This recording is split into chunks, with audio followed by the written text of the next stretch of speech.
Bonjour Safia, Bonjour. qui es-tu? Je suis Safia Bemmet-Schwartz.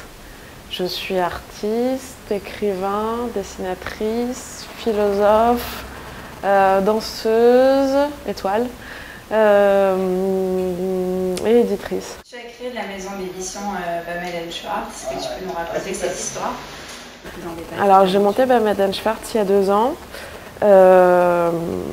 À la base c'était pour auto-éditer un livre que j'ai écrit qui s'appelle Apprenons à lire.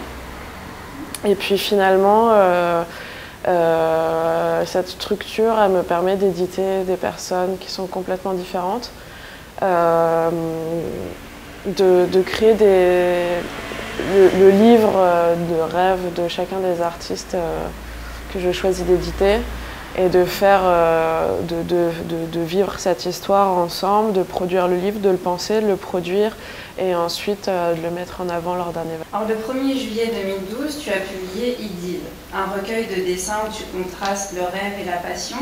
Est-ce pour toi la définition de la relation avec l'autre? J'avais envie avec Idylle, sous la forme de la reproduction d'un carnet Moleskine, d'un carnet de notes, dont on se sert tous et qu'on a tous, de retranscrire une histoire que j'ai vécue moi, mais pas pour l'exhiber, mais plus parce que je pense peu importe l'histoire que chacun vit, on a tous, il y a des analogies entre chaque histoire et entre chaque idylle. Et je voulais qu'on s'y retrouve un petit peu. D'accord. Et justement, en fait, dans ce recueil, tu n'hésites pas à aborder sous forme de dérision en fait la sexualité. Et du coup, est-ce que c'est pas une critique? J'irai pas jusqu'à la critique. Je pense juste, en fait, je pense juste qu'on est, en tout cas pour ma part, je suis une enfant de la publicité. Les gens de ma génération, on a grandi avec, donc on est dans un truc de consommation où pour nous c'est quelque chose de normal par rapport à des générations qui sont plus anciennes. Et qu'au jour d'aujourd'hui, on consomme les relations humaines et en particulier les relations amoureuses au même titre qu'une paire de chaussures ou de la nourriture dans un système de consommation. Et c'est pas vraiment une critique.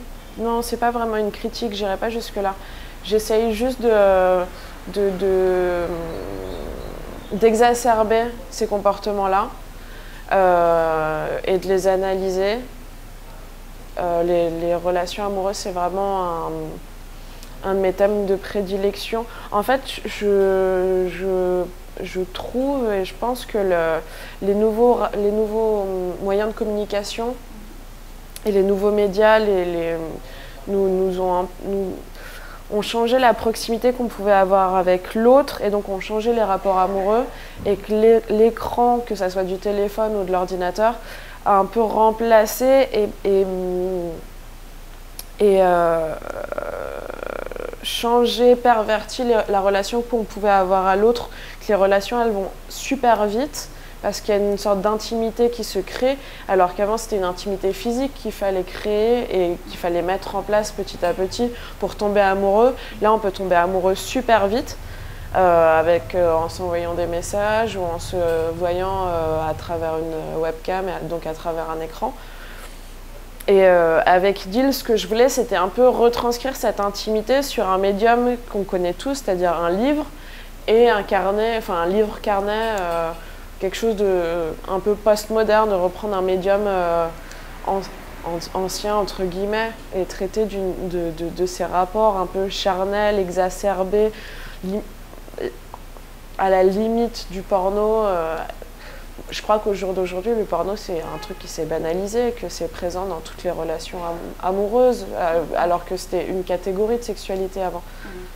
Donc en fait, d'après toi, le sexe, c'est plus l'accomplissement de l'amour, c'est devenu un produit de consommation lambda.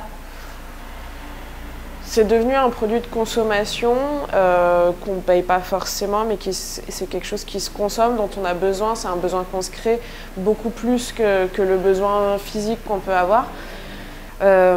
Effectivement, c'est un sujet, c'est un chantier, j'appelle ça un chantier que je réinvestis régulièrement dans mon travail. le sexe et les relations amoureuses.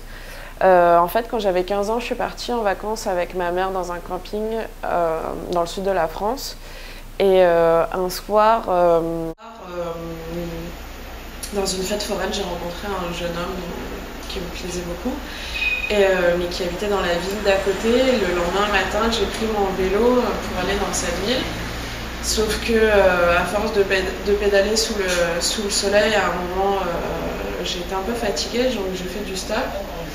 Et il y a un monsieur d'un certain âge qui s'est arrêté en Jaguar et qui m'a dit que si mon vélo rentrait dans le coffre, il m'emmènerait là où je voulais aller. À peine monté dans la voiture, il a mis sa main sur ma cuisse, il m'a posé une question au sujet des garçons que j'ai pas entendu parce que j'essayais d'enlever sa main. Ensuite, il a mis sa main sur mon sein et m'a posé une question sur le sexe que j'ai pas vraiment pu ouvrir la porte. Et à ce moment-là, il y a une voiture qui nous est rentrée dedans en contresens sur l'autoroute. Et je crois que c'est depuis ce jour-là que je suis complètement obsédée par le sexe et par les voitures. D'accord. Donc, quels sont tes projets pour l'avenir? Alors, je sors en novembre un livre sur Booba pour lequel une trentaine d'artistes participent. Et ensuite, d'autres livres, d'autres artistes. En ce moment, je suis en train de réaliser un clip pour un artiste électropop qui s'appelle Olaf Hund et je réalise aussi un court-métrage. Très bien. Merci d'avoir répondu aux questions d'Arte Média.